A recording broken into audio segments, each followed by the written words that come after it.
Most people talk about leadership like it's theory. I've lived it in the mud, the chaos, and the moments nobody writes about. This show is the truth, raw, unfiltered, and built for leaders who actually give a damn. If you're ready to grow, ready to own your own story, and ready to lead from the front, you're in the right place. Speak up, show up, lead. Let's get into it. Hello, everybody, and welcome to another live episode. I'm your primary host every time you see me on these platforms, JJ Hardy. Today, I have Vic, aka the Little Saint here. He's joining me, but today we're doing something a little bit different, and we'll go into that. But first, let me tell you, like I always do, about my book, Speak Up, Show Up, Lead. These are my leadership lessons from childhood all the way to now, through poverty, going into the military, coming out of the military, and then starting my own business up to now. If that interests you, check it out, Amazon.com. Speak Up, Show Up, Lead. And yeah, don't forget to buy it. Let me know what you think. Vic, how are you doing, man? Good, bro. Yeah. It's been a busy day for me today. So I pretty much set up my podcast stuff in a hurry. So well, so far I think it looks just fine. Yeah, so I'm going to go ahead and tell everybody real quick what we're doing here. So you see all kinds of logos surrounding us here on our background. Vic's are corresponding with his picture. Mine are corresponding with my picture. You already know mine. But the one in the very middle, this is important because we're starting this basically as of, what was that, last Thursday or Friday? Yep. But the Growth Forge, it's not just a live show. The Growth Forge is actually going to be a program and a community, and we're going to be having people join us. We'll be shooting these live from Zoom once we get enough of a following, because we want to help people, grow. It's a self-leadership program. And we're going to be doing a show every week, and it's going to be at 8 o'clock Central Time, or where Vic is at over in California, we're going to be doing it his time, 6. And if you're on the East Coast, that'll actually be 9 o'clock is when we start, and that's going to be every Monday. But we're going to be talking about a bunch of topics. But you all know me, but I'm still going to go over my introduction again. But first, because Vic is here, and he hasn't been on one of my platforms in a long time, I'm going to let him give his introduction first. Vic, you want to do an intro real quick? Yes, sir. We'll do it the right way. What up? It's your boy, Little Saint. So my name is Vic.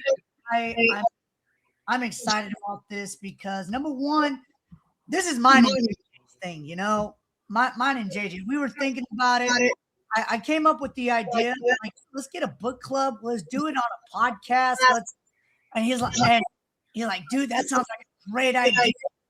So here we are, and the book that we're both reading, I mean, like, literally opens up a lot of things. So real quick about me, I'm a music artist, motivational speaker, DJ, a printing guy, a podcast producer.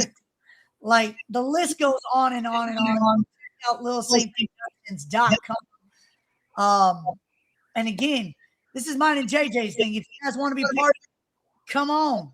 Because if there's books that you read that you're interested in reading, or you find interesting, send them our way, and we'll read them, and we'll tell you how we think about them. Yeah, but we're not only telling people what we think about the books we're reading. What we're doing is we're going through the lessons that we're learning from each one of these books, and we're actually going to talk about how those work from a leadership perspective. Since this is a self-leadership program, we're gonna spin this stuff around and turn it into some knowledge transfer. So it goes into our brain, out our mouths,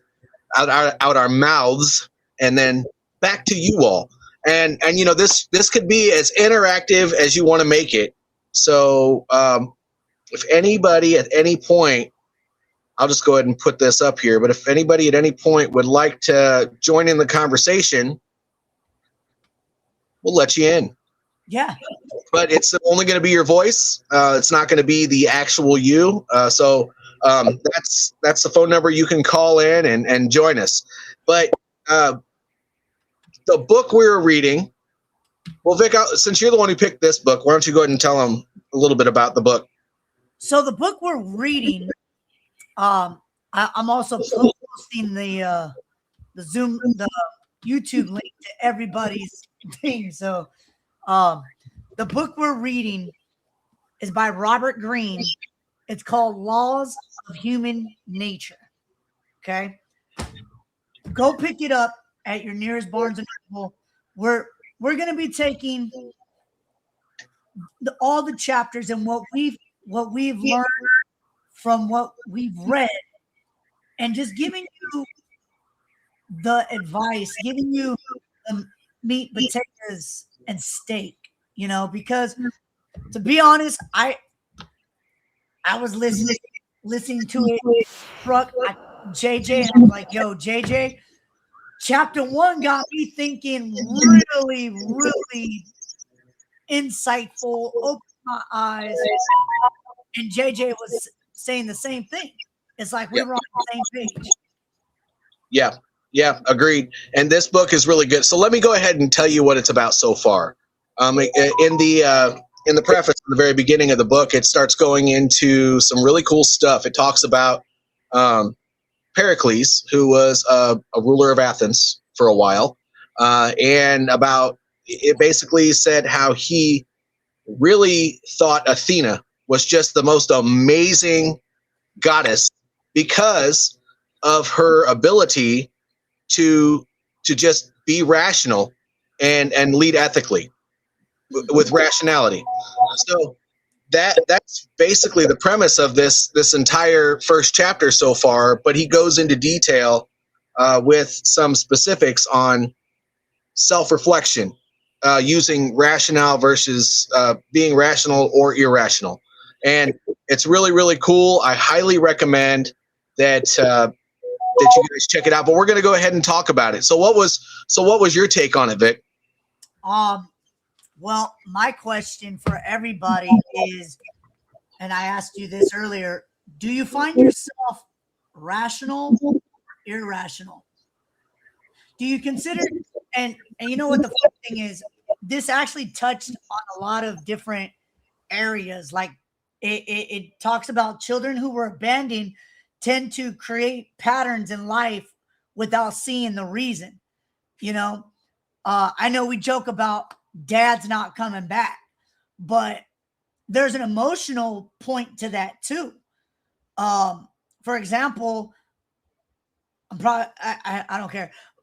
For example, there are parents out there that will give more attention, treat another child of their own better than one of the other kids. And we call that an emotional abandonment, you know? And then when you go through a divorce or you go through a breakup and there's a child involved, both parents, you know, one parent's not there physically. So now you got a physical abandonment. You see what I'm saying? So rational people are thinkers, they're planners. Irrational people jump without thinking. Well, and actually, what's interesting is during the course of reading this, he actually points out, Mr. Green does, that we are inherently irrational.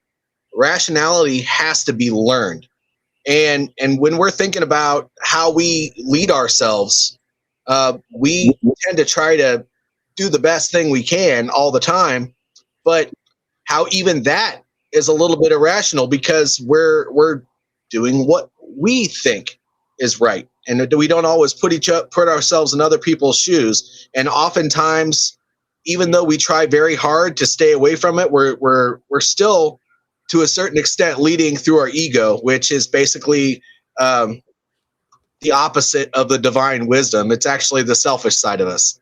Right. And so I kind of feel like the main thing is learning different biases.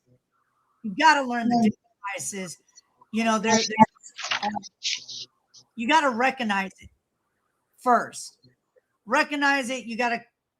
There's confirmation, conviction, appearance, the group. Let's talk about the group for a second. I like that one because on Facebook you can create a group. And the one cool thing is that I learned is listening to this is that you can have a group of friends and there's always going to be those people that create drama, that start drama, that and they will suck everybody in. They will suck everybody and they'll run to somebody. Oh, you know, this person did this and this person said that.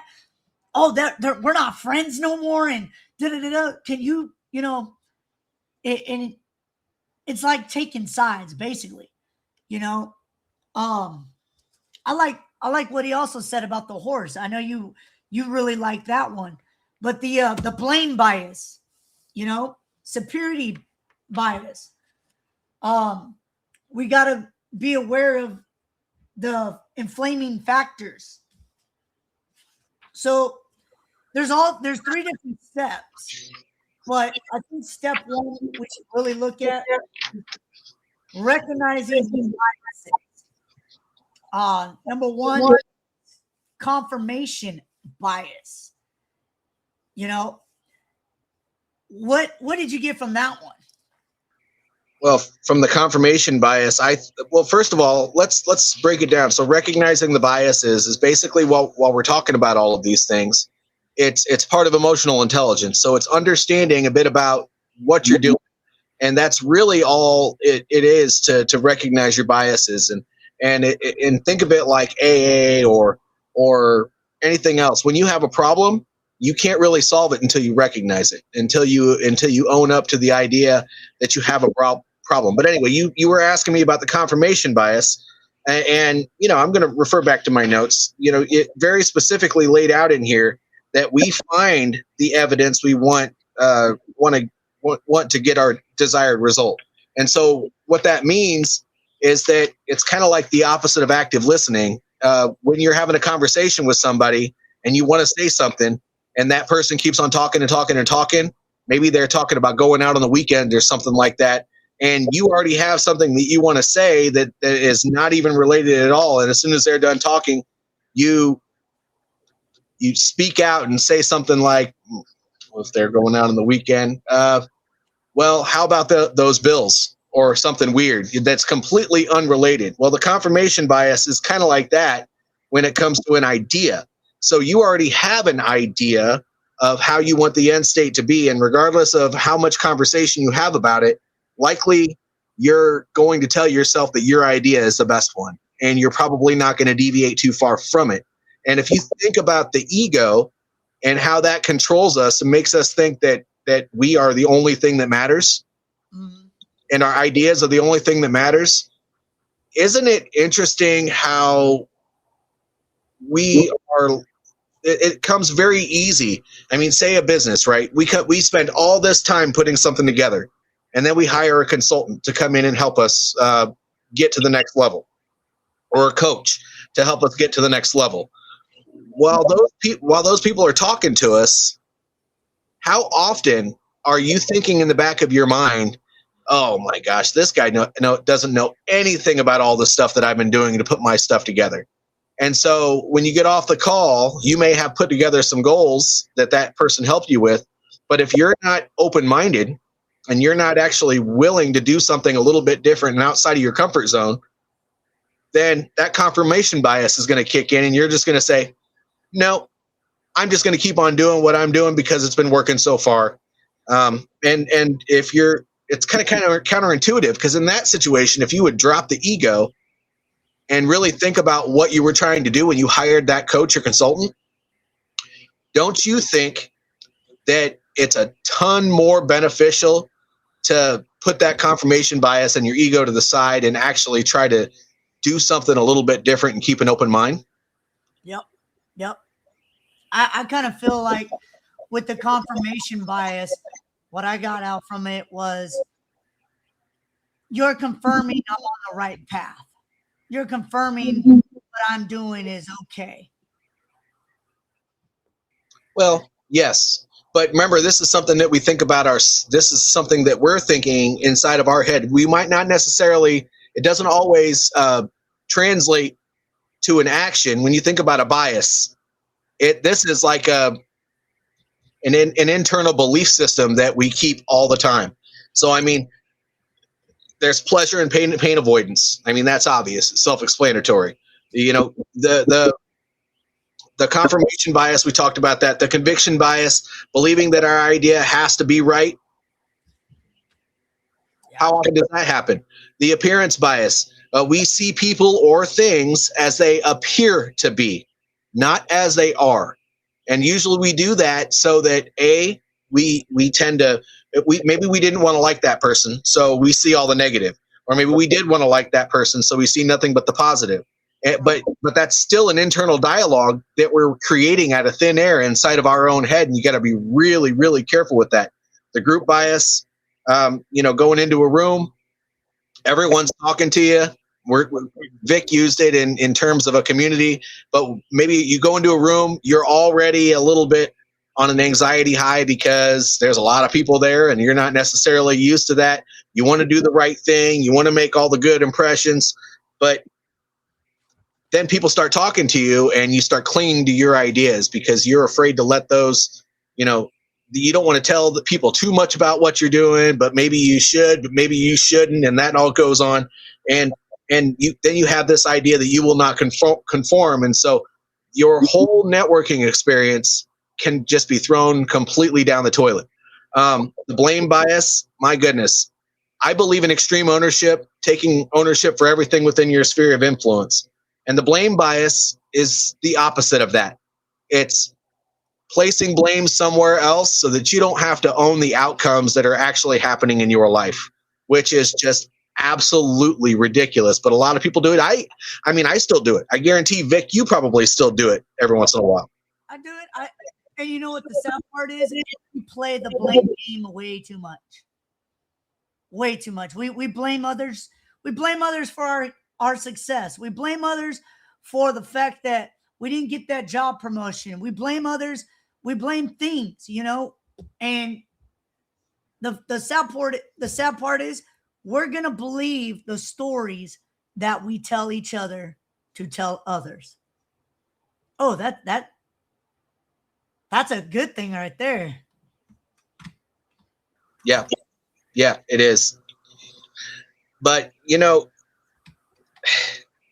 just make sure, because when you don't recognize that all of these mistakes that you're making are actually a thing, and you do the pain and the pleasure and pain avoidance, you do the confirmation bias stuff, you do the conviction bias, and you keep all of these, even if you notice them, you're not going to be able to make any changes in the way that you conduct yourself. We have Veteran Racing over here. He is saying we fail to blame ourselves and have that accountability without a doubt. We all do that. Yeah. We all do that. I mean, when it comes to blame, you should always look in the mirror first.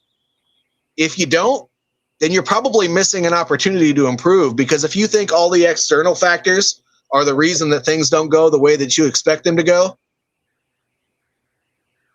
then you're not looking in the right place. Yeah, well, my question is, how many times a day do you blame yourself for your own success, for you not having your own success the way you want it to be?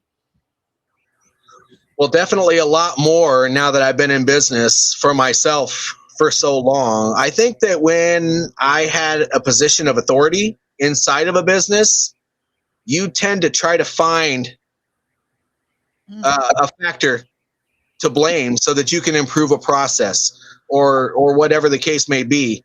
The blame game is always a fail if you don't look in the mirror. That's right. Yeah. That's right. There he goes again. That's an excellent point. But when it comes to, I think you should call in on the number. yeah, call on in if you want to, brother. Go ahead. But when it comes to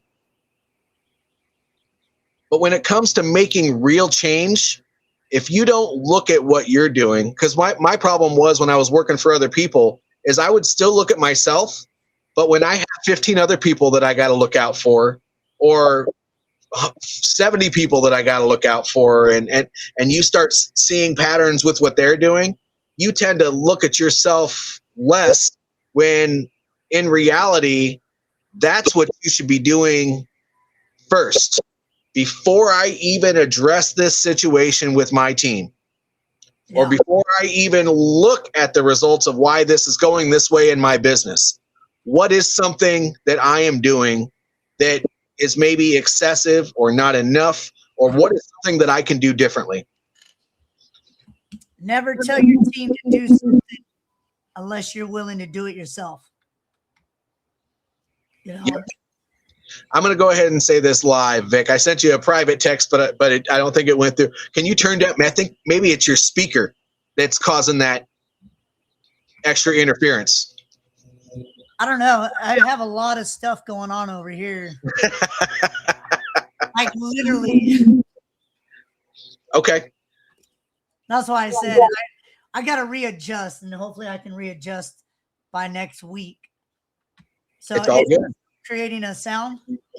Yeah, it is. And if I mute my mic, it goes away. But anyway, let's go ahead and get back to this. So we talked about recognizing biases as the first step to lead yourself more effectively and more rationally.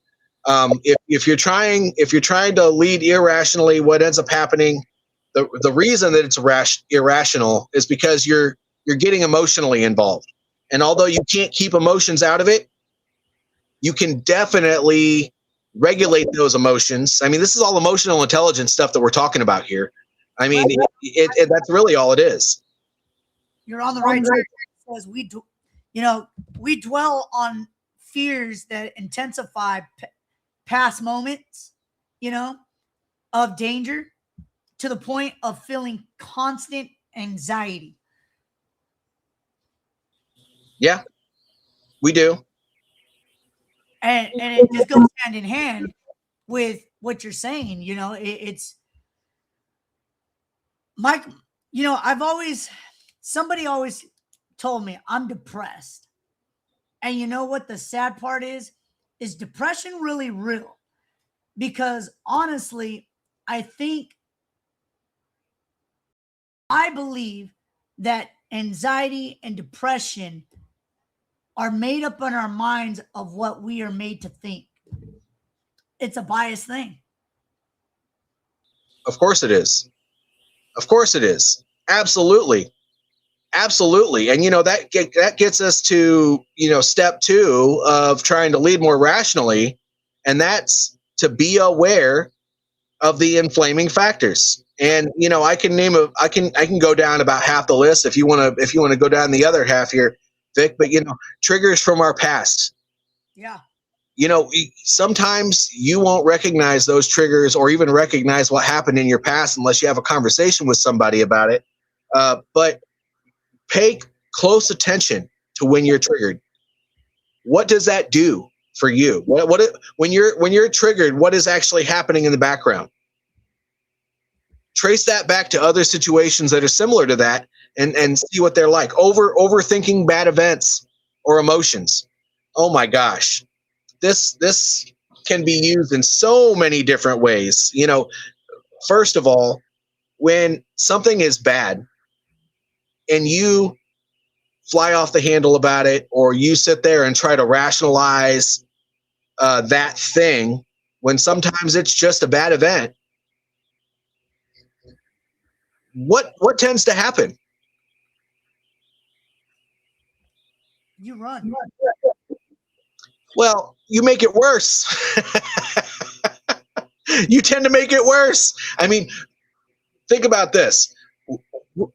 Think about a time when you were at work and you were having a conversation with somebody And then all of a sudden they said something that just offended the crap out of you. Maybe they said something about a shirt you were wearing or about the way you were walking, or maybe you were talking about a conversation you had with somebody else and they called you stupid or whatever the case may be. And then you walked away from that and you just started thinking, oh my gosh, I can't believe they said that. And then you started coming up with reasons why they might have said that. And then now all of a sudden this person doesn't like you. And now all of a sudden you can't work with this person. But now I have to go to work with that person tomorrow. You know, I would run to the bathroom and be like, is it my hair? Is it my shirt? There's something on my pants. You know, I start, and this is something we don't do. We don't double check ourselves in the mirror. When stuff goes like that goes down, we just react, like you say. Yeah, it's spiraling for sure. But you know, it's not just overthinking those things, but you know, if you're trying to beware of your inflaming factors, you know, you got to notice signs of anger, sadness, withdrawal. I mean, not just with yourself. I mean, and by the way, think very closely about everything that we're talking about here, because from a leadership perspective, if you have a team and you want to lead them more effectively, and say somebody is having a bad day and you recognize it because you know that person and you take the time to get to know them, all of these things that we're going through, you can help them with as well. Yeah.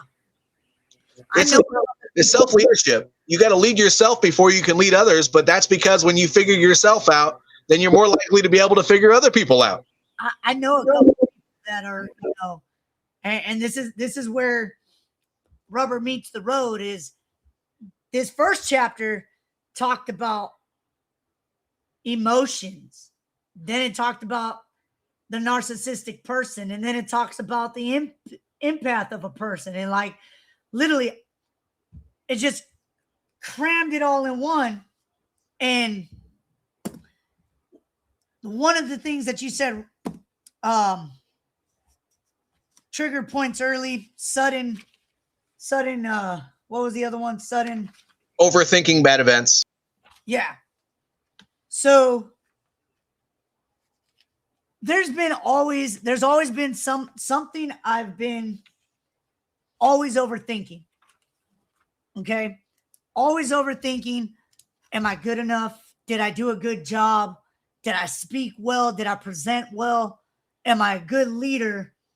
I guess sudden gains and losses. You know, what have you gained so quick, but lost so fast as well?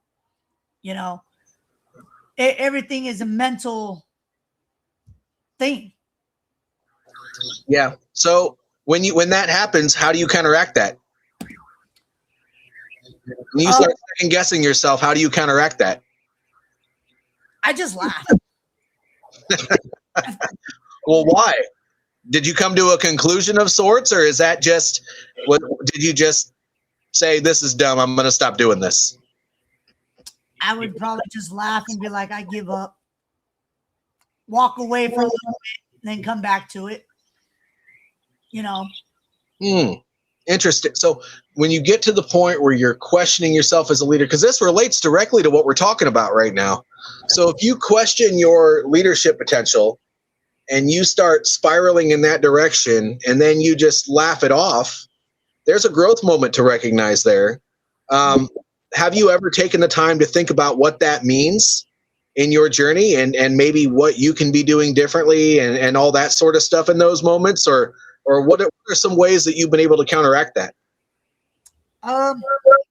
That's a good question, because number one, for me as a leader, if I've done something to embarrass myself, it's just like, you definitely got to take the time of like, how did I get to this point? How? That's the question, is how did this happen, or why did this happen, and how did I get to this point? You know? Okay. And when you got to that, so once you figured out what got you to that point, what did you do about it? Was there a conversation that you decided to go and have differently? Did you Did you make a pledge in that moment to do something differently next time in whatever situation you're referring to? I mean, I'm just curious, give an example, because this is a really good growth moment. Yeah. A lot of people, Vic, they get stuck in this and they don't grow because of it. So I'm just curious, what's something that you've done once you realized what that was that you needed to do differently? I would just sit and think, okay, this is what happened. The next time this happens again, I know how to get out of it. You know, what to say. Maybe for example, if you offend somebody, maybe I shouldn't have said that, but you're not thinking about, oh, I shouldn't have said that. You're thinking, haha, I'm joking, or then you walk away and you think, I shouldn't have said that. Why did I even say that? You know, you start talking to yourself through that moment, and you put yourself back in that moment. So that way, if there's ever that moment that happens again with somebody else and you feel like you're going to say it, shut your damn mouth. Well, I mean, it's not that easy, right? I mean, our parents told us when we were growing up that if you don't have anything nice to say, don't say anything at all. How often do we actually follow through with that statement? Probably not as often as we should. I've been married for 20 years this month. And one thing I can say is that I put my foot in my mouth probably 10 times more than I should here at home. But when it comes to a situation like that where you offend somebody, it's, you know, you may think that you're a total turd after saying something like that. But realistically, if you felt bad about it, it's because you cared more about that other person than that stupid thing that came out of your mouth. And so that is actually a leadership growth moment, because, you know, let's talk about this is the growth forge that we're calling this every week show, right? So when it comes to growth and you have something that needs to be changed and you don't take the time to recognize the good, the bad, and the ugly, and then recognize how the bad and the ugly should probably be changed, but the good needs to be continued, well, then you're not doing everything you can to make sure you're growing as a person. If you just dismiss those moments and walk away and say, man, when I was talking to Joe over there, I really pissed him off, and now I'm just gonna blow that guy. I don't want nothing to do with that guy anymore. He's obviously too sensitive. He's obviously, you know, blah, blah, blah. You're going to be saying all those things. But if you take the time to say, you know what, I should probably apologize to him. There you go. What's that? I was going to say, you know, I mean, even so, for me, it takes about 30 seconds to realize what I did. And then I'll go back to that person and be like, hey, look, I was way out of line. I'm sorry for saying what I said. Can you forgive me? And let's continue to be friends. Yeah, knock out some push-ups.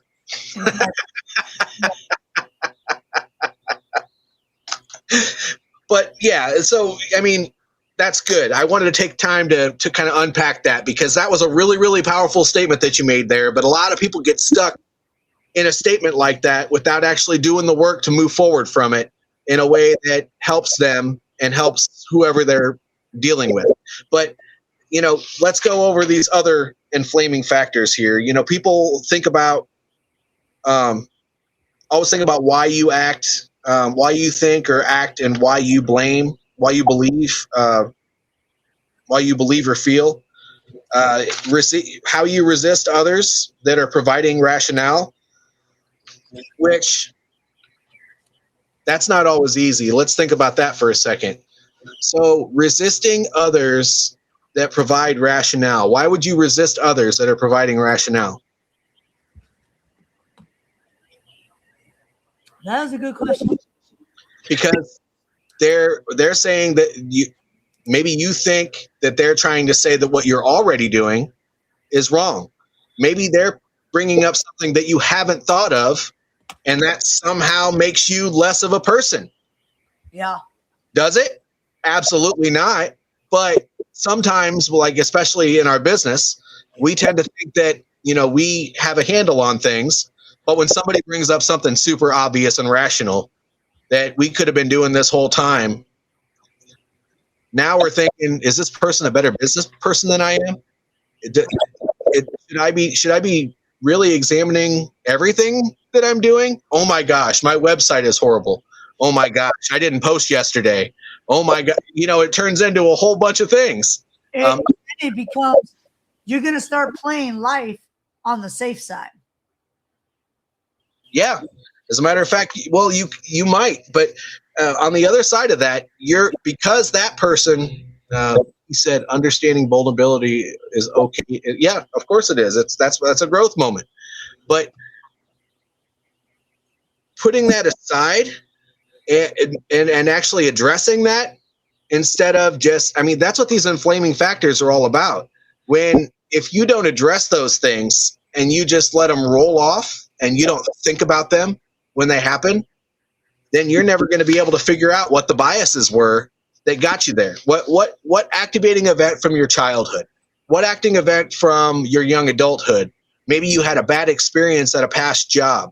Maybe you were smacked around as a kid, and somebody telling you that you did something wrong means that you're now a horrible person and you want to go sit and cry in your room. I don't know. I'm not telling you my story. Well, but you know what I'm saying, right, Vic? If you don't examine these inflaming factors, you're never going to be able to learn to grow from those things and move on. But once you look at those inflaming factors, how do you make yourself more rational?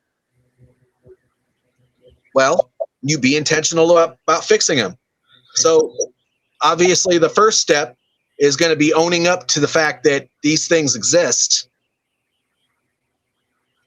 Making sure you're constantly examining these biases and figuring out how you can counteract these biases if there's something that you want to change, because you won't necessarily want to change all of them. Some of those you might feel are core beliefs and you want to keep them that way. Some of them you might not. You might think they kind of make the way you do things a little bit ugly. So you might want to do something about that. About that facial hair, sir. Say that again? Said you might want to do something about that facial hair.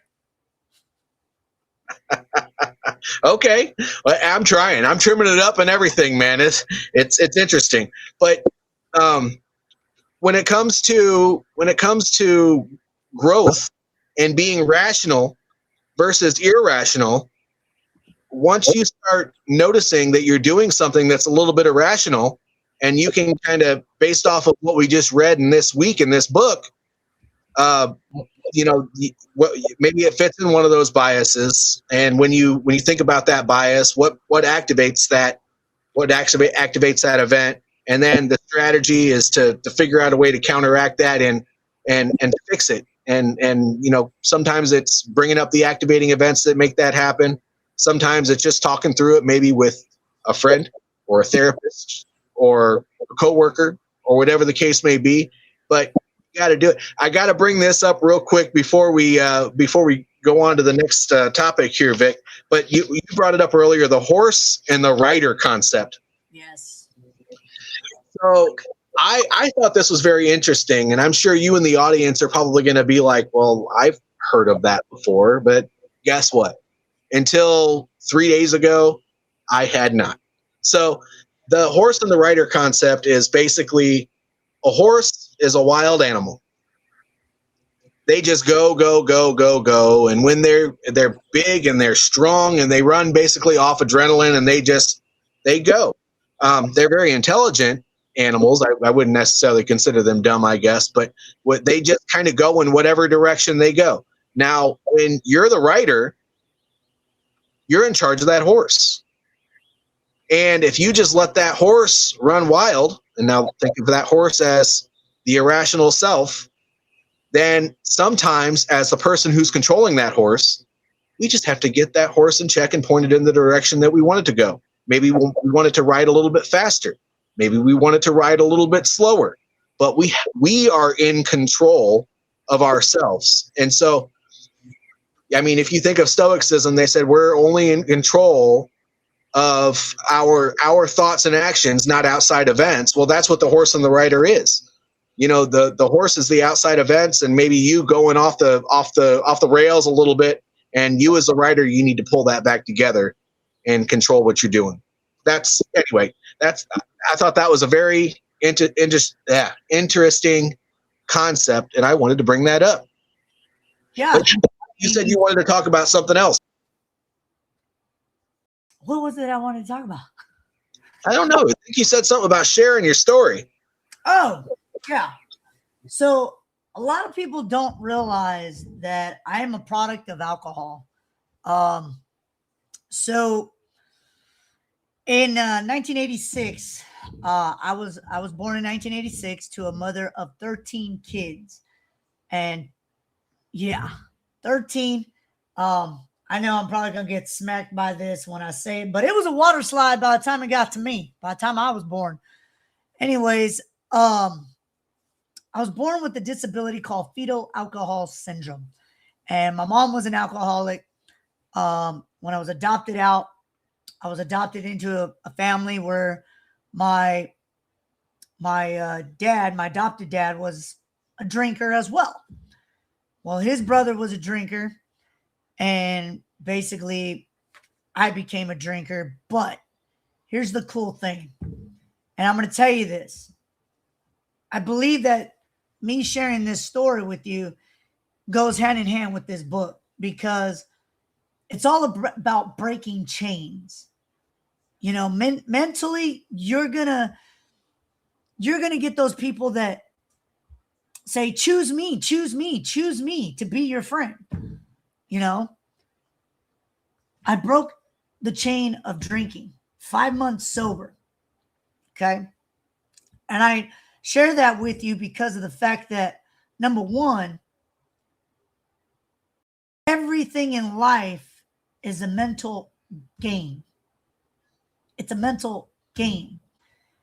Life is like chess. I've been told that the cards that we're dealt, we can't get new cards unless we play some of the hand. I say some of the hand that we're given. So the best way to play that hand is play the crappy cards first and get some new cards in hand. Okay.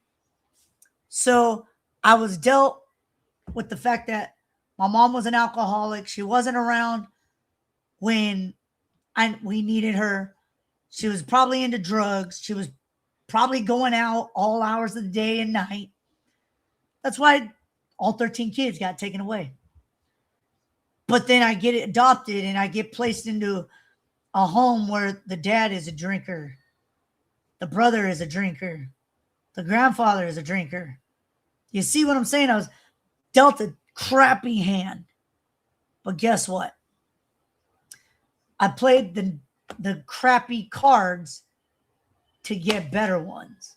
And look at me and JJ tied up, linked up. I own 2 businesses, very successful. I have a podcast called The Little Saint Show. Me and JJ are doing this Growth Forge podcast. I cannot talk today. Jeez, I was trying to talk to some people today, and I'm but I think I know what it is. I need some water. Well, I think that journey to anybody would think that is inspiring, to go from having a rough childhood to be able to figure it out as an adult and move forward. But you brought up some very, very good lessons in there. And that's that regardless of where you come from, you can become anything. And though not all countries work that way, the United States actually does. Yeah, there may be a lot of governmental factors. Maybe there are other environmental factors that make it uncomfortable or difficult or whatever the case may be. But when you buckle down and you take all excuses away and you go out there and you do what you got to do, which is usually the very difficult, uncomfortable, and sometimes ugly things, Yep. to get to where you feel like you need to be, where you want to be, need to be, then it's going to work out a lot better for you. I think there are a lot of people out there that could learn from that. I mean, we tend to think that because we're a part of this environment that there's absolutely nothing else for us. I also grew up in poverty, as you know. The military saved my life. I mean, there was drugs, alcohol, child abuse. Hell, I was even homeless for a little while. And I'm not going to go into too many details. If you want to know, buy the book. But Yeah. you know, when I went into the military, the only thing that really changed is that instead of being told how worthless and stupid I was all the time, I had people believe in me, and they worked my tail off, and they told me I could do it, that they're not going to ask me to do anything that they wouldn't do. And then things changed for me. And then I was pushed out of the military before my actual retirement time. And I had some other stuff to learn then. But then I got out into the civilian workforce. And if you want to know more about those events, again, buy the book. It's in the book. But, it's just, adversity is just a part of life. And if you look at everything that's hard and you just try to avoid it when it comes up, you're missing an opportunity. Life is hard. Things are hard. And if you don't embrace the suck and you try to run away from the things that are hard, I don't know what to tell you. Don't complain too much about your situation, because you're putting yourself there. And that brings us to this. Strategies toward bringing out the irrational self. And for some of us, we experience moments of great irrationality, which often occurs the maker's mindset. Okay. I got married at a young age, had a baby, maybe a couple babies. I don't know. But became homeless. I was homeless. I started my DJ company, and I'm out there telling people, yeah, I own a business, but I was homeless. The irrational self of every time I failed at something, or, couldn't get a venue to host karaoke at, I'd always get bummed out, depressed, So the following strategies are designed to help you bring out the inner Perseles of Athena. So I'm going to let JJ start off the first one, which is know yourself thoroughly. Yep. So knowing yourself thoroughly, what does that mean? So knowing yourself thoroughly is understanding it. So let's go back to these other biases. Understanding what triggers you, understanding what doesn't trigger you, figuring out what relaxes you, just getting to know your emotions. I mean, let's think of emotional intelligence for a second. It's all about regulating your emotions. And then this book, it's all talking about regulating yourself. And really, they're exactly the same thing. And what'd you say? Regulators. There you go. Mount up. But so if you don't know yourself and you don't understand your triggers and understand, your icebergs and understand your biases and all that other stuff, then getting to a place where you can regulate yourself is going to be extremely, extremely, extremely difficult. Sorry, you cut up there for a second. Okay. Nope. I finished it up by saying that if you don't know yourself and understand how to regulate your emotions, then the growth process is going to be very difficult for you. And that's where you got to examine your emotions to their roots of why. What is it that triggers you? What I found out is that if you've ever drank and you've ever gotten angry at people, no matter who it is in front of you, your trauma comes out and your emotions, whatever has happened in your past is your root of your trauma for today. Oh, you might want to write that down. Your trauma of the past is the root of the trauma of today. But that doesn't have to claim your entire identity. No. As a matter of fact, that understanding that is how you learn to be better. So if you're angry, it was probably triggered by something trivial or petty. Somebody come along and they'll be like, oh, I'm going to take all my stuff back that I bought you. Okay. You can have it. Cool. You know, or a dig below that triggers points. You know, somebody's going to dig at you so much, it's going to start triggering you. You know what I've been told? Don't ever tell somebody about your past. Okay. What's the rationale for that? They're going to use it against you. Okay. Will they really? You ever break up with somebody or get into an argument with somebody and then they'll be like, oh, do you remember about 2 years ago? Well, that's a relationship, but otherwise. But it's emotional.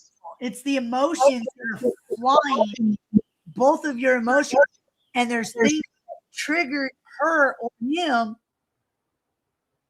You see what I'm saying? So, and it's rooted. It's rooted. So they're not going to forget it. They're angry. They're going to spew out stuff out of anger.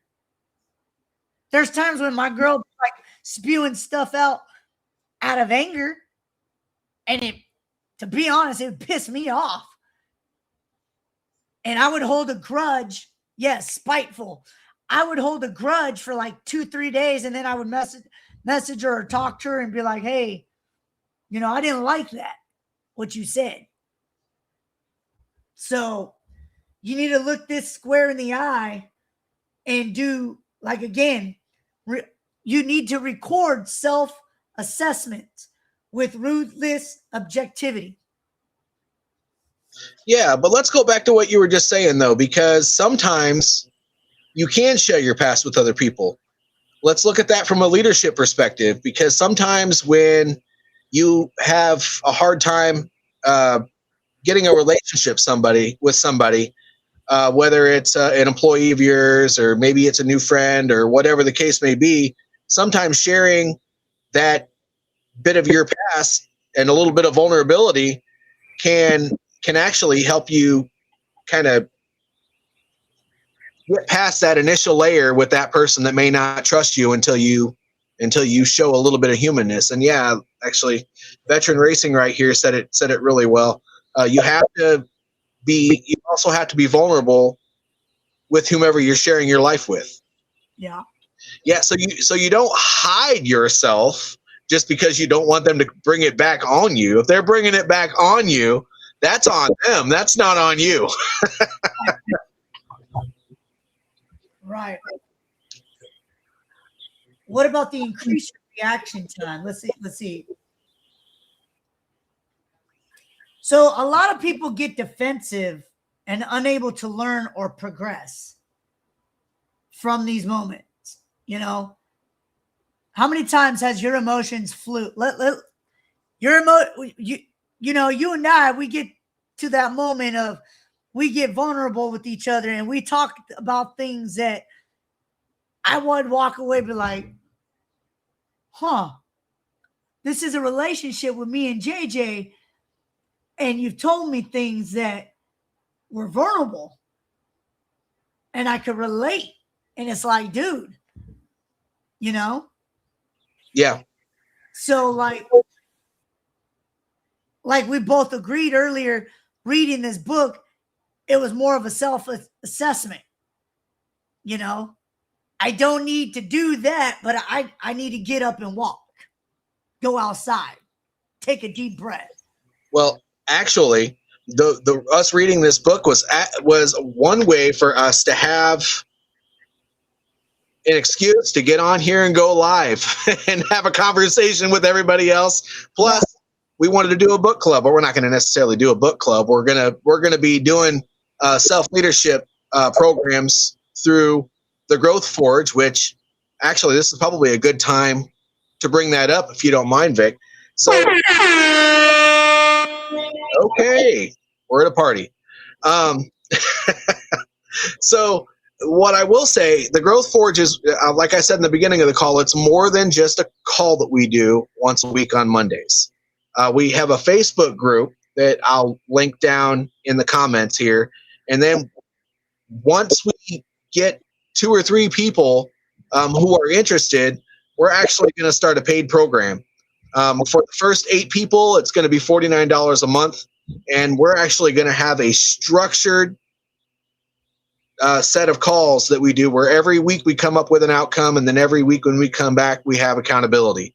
And we're going to be teaching people how to be able to lead themselves so that they're more effective in their lives. And the reason that the reason that this is valuable to everybody out there is because if you're struggling with whatever outcomes that you're having a hard time getting to right now, and you are looking around and trying to find a solution, well, look within yourself, and we can help you with that. We have programming here in our conversations that we're going to be doing live, but also where we go off camera and we're just talking amongst ourselves, where we're actually in a structured fashion. We're going to be talking through your issues based off of whatever topic and wherever the conversation goes, so we can have high level conversation to get you where you need to go. It's going to be a group coaching program. And that's valuable because if you don't have accountability and you've been struggling for, I don't know how long you've been struggling, think to yourself about how long you've been struggling, because I can't help you with that if I can't even talk to you. But I don't even think you can think. I can't even. I have a hard time thinking to begin with. I don't even know what you're talking about. But you know, we're in a great book. Say that again. I can't talk and you can't think. That's dangerous. Dangerous. But this is why. Well, I don't know where he went, but I think he got kicked off. But anyways, this is why we're going to do this, is because we want to help people get through not only just your personal life, but your business life or anything that's going on as well. I don't know if we're still live right now. Let me check here real quick.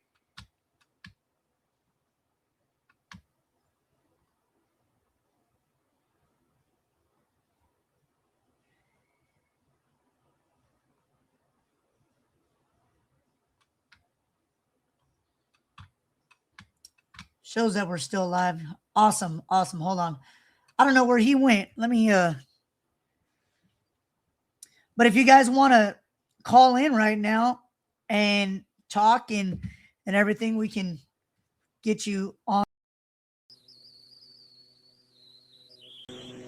Well, I think we're I can't hear you.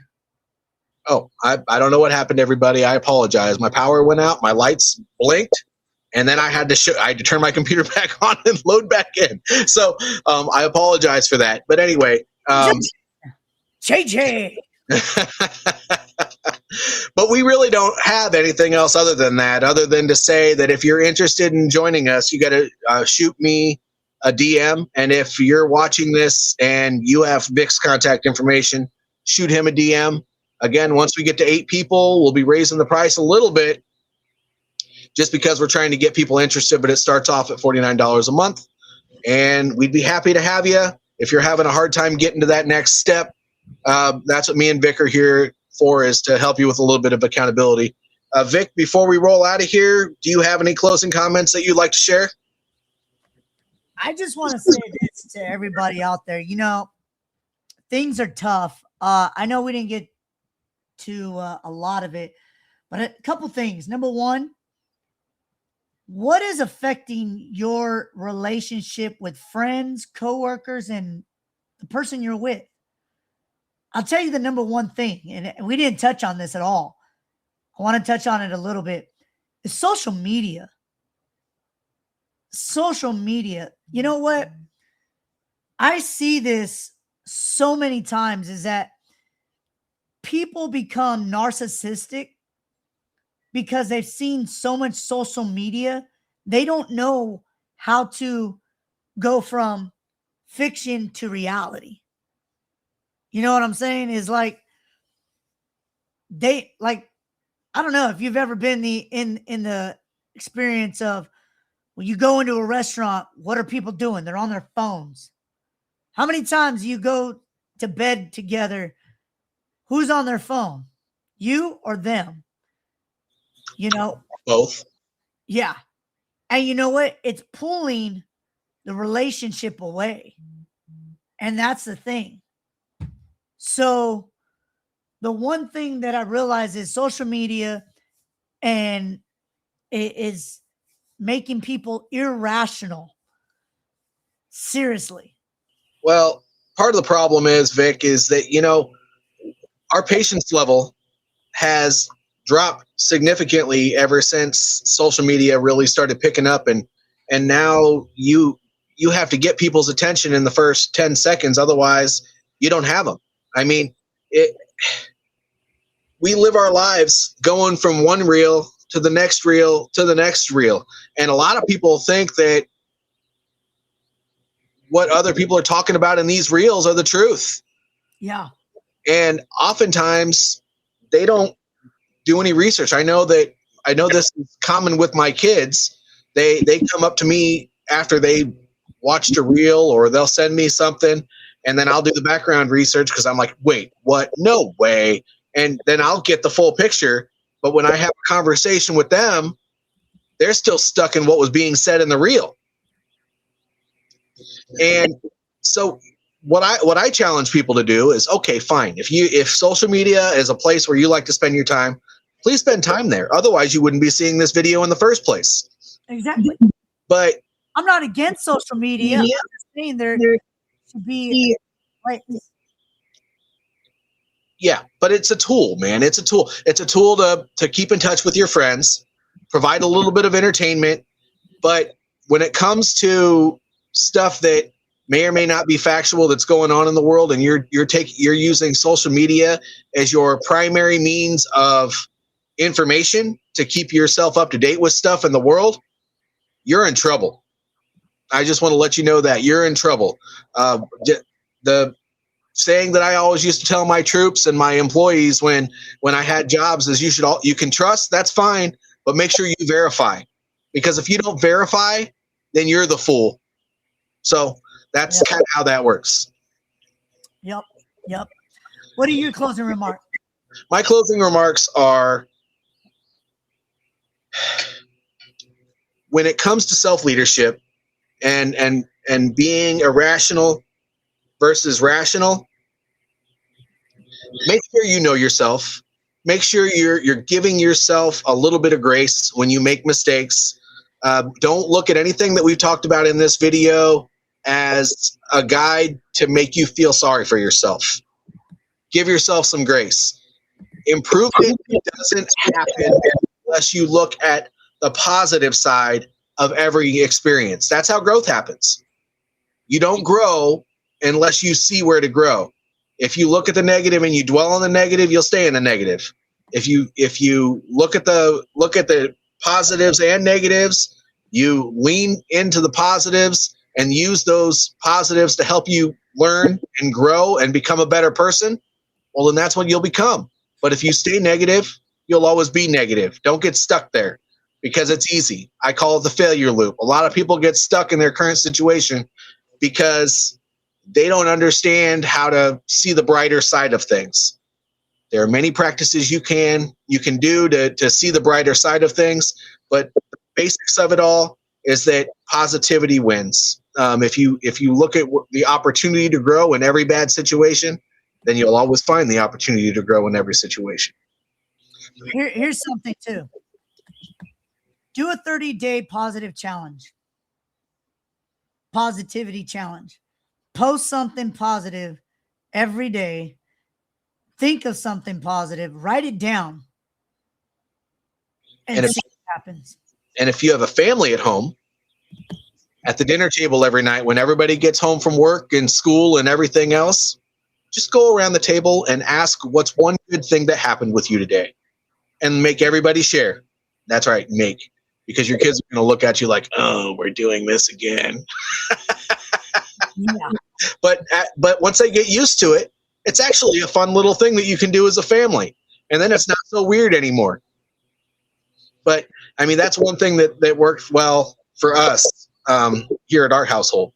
But anyway, that kind of concludes what we're doing today. Thank you all for tuning in. I mean, we've basically had 4, 7, almost 15 people constantly throughout this entire stream. So I appreciate your support. Hey, thanks, buddy. I appreciate you too. So you're tracking, JJ. But I want to encourage everyone again, please check out my book, Amazon.com, Speak Up, Show Up, Lead, my story of grit, growth, and leadership from the ground up. And please make sure you come back next Monday, 8 o'clock Central Time, 6 o'clock Pacific Time. And if you're on that East Coast, it'll be 9 o'clock. So join us. We'll be doing this again, and we will see you all next time. Deuce.